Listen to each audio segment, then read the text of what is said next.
Must be in a good health. It's me, Balam Das, and you are watching our YouTube channel, English with Naina Balam. Please do subscribe our YouTube channel as you don't miss any video uploaded by us. Friends, as you know that we are studying the most important part of English grammar, parts of speech. और आप ये भी जानते हैं कि हम parts of speech का 5वां स्टेप पढ़ रहे हैं एन एडवर्ब। और आज एन एडवर्ब का भी 5वां काइंड हम पढ़ रहे हैं, जो कि है एडवर्ब ऑफ डिग्री और एडवर्ब ऑफ क्विंटिटी। जी हाँ, बिल्कुल। आज का हमारा जो टॉपिक है 5th kind of an adverb, वो है एडवर्ब ऑफ डिग्री या एडवर्ब ऑफ क्विंटिटी। यहाँ पे बोर्ड जो है मेरा इजाजत नहीं दे रहा था, इसलिए मैंने यहाँ पे एडवर्ब ऑफ क्विंटिटी नहीं लिखा, सिर्फ क्विंटिटी लिखा है। लेकिन ये पूरा स्टेप जो है, पूरी काइंड का नाम जो है, टाइटल का नाम हमारा है एडवर्ब ऑफ डिग्री और एडवर्ब ऑफ क्विंटिटी। तो फ्रेंड्स, आइए इस छोटी सी डेफिनेशन की मदद से समझते हैं इस एडवर्ब ऑफ डिग्री या एडवर्ब ऑफ क्विंटिटी को। यहाँ पे छोटी सी डेफिनेशन, ये लफ्ज किसी काम की हद या मिकदार बताता है। ये लफ्ज किसी काम की हद बताता है कि उसकी हद कितनी है, क्या उसकी हद है, क्या उसकी लिमिट है, या फिर उसकी जो है मिकदार बताता है कि वो कितनी मिकदार में काम हुआ या हो रहा है या होगा।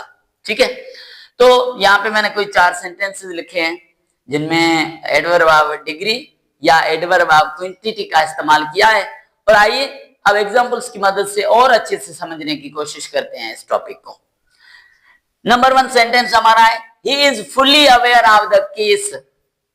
वो केस से पूरी तरह वाकिफ है।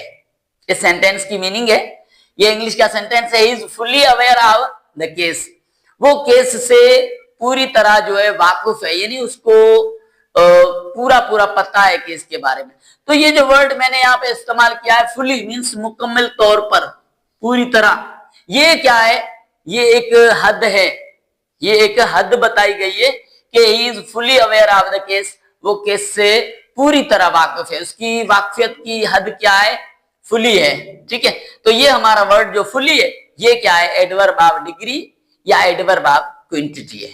ठीक है, आते हैं नंबर 2 सेंटेंस पे। Mahesh has enough fruit. Mahesh has enough fruit, इसकी मीनिंग है कि महेश के पास काफी फ्रूट हैं। महेश के पास काफी फ्रूट हैं। अब ये जो वर्ड इनफ हमने यहाँ पे इस्तेमाल किया है, जिसकी मीनिंग है काफी, ये क्या है हमारा? ये मिकदार बता रहा है फ्रूट्स की मिकदार बता रहा है कि ये जो फ्रूट्स हैं महेश के पास, वो कितनी मिकदार में है? काफी मिकदार में है। तो इसी वर्ड इनफ को जो हम कहेंगे adverb of quantity. Number 3 sentence, your answer is quite wrong. Your answer is quite wrong, तुम्हारा जो जवाब है वो बिल्कुल गलत है। यानी तुम्हारे जवाब की जो डिग्री है या क्विंटिटी है, वो क्या है? वो बिल्कुल गलत है। क्वाइट यहाँ पे वर्ड जो हमने इस्तेमाल किया है, ये हमारा है adverb of degree, adverb of degree या adverb of quantity. Number 4 sentence, it is partly cloudy today. आज जो है मौसम पार्टली क्लाउडी है, यानी कुछ कुछ हिस्सों में जो है बादल हैं। कहने का मतलब, इसकी मीनिंग है कि आसमान के कुछ हिस्सों में बादल हैं। अब ये जो वर्ड पार्टली हमने इस्तेमाल किया है, पार्टली मीन्स कुछ हिस्सों में, तो यहाँ पे हमारी डेफिनेशन यही कह रही कि ये लफ्ज किसी काम की हद या मिकदार बताता है। तो ये हद क्या है?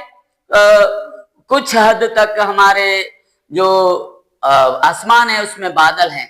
तो ये जो वर्ड पार्टली इस्तेमाल हुआ है, यही हमारा एडवर्ब ऑफ क्विंटिटी है, ये पार्टली। ठीक है, तो फ्रेंड्स, ये मेरी छोटी सी वीडियो थी रिगार्डिंग एडवर्ब ऑफ डिग्री और एडवर्ब ऑफ क्विंटिटी, जिसकी मैंने आपको डेफिनेशन भी बहुत ही अच्छे से समझाई है। और इसके अलावा कोई 4 सेंटेंसेस थे, उनमें मैंने पूरी कोशिश की है कि आपका जो सेंस है वो क्लियर करा सकूं रिगार्डिंग एडवर्ब ऑफ डिग्री और एडवर्ब ऑफ क्विंटिटी, जो हमारा टॉपिक है। तो उम्मीद करता हूं कि इस वीडियो के देखने के बाद आप जो है आपका जहन क्लियर हो जाएगा regarding this topic, adverb of degree और एडवर्ब ऑफ क्विंटिटी। तो आपसे गुजारिश है कि वीडियो को जो है 1 से 2 मरतबा देखें, फिर ये जो मैंने डेफिनेशन बताई या एग्जांपल्स बताए उनकी मदद से समझने की कोशिश करें कि दरअसल एडवर्ब ऑफ डिग्रीज या एडवर्ब ऑफ क्विंटिटी है क्या और उनका सेंस जो है वो कैसे समझा जाए। थैंक्स।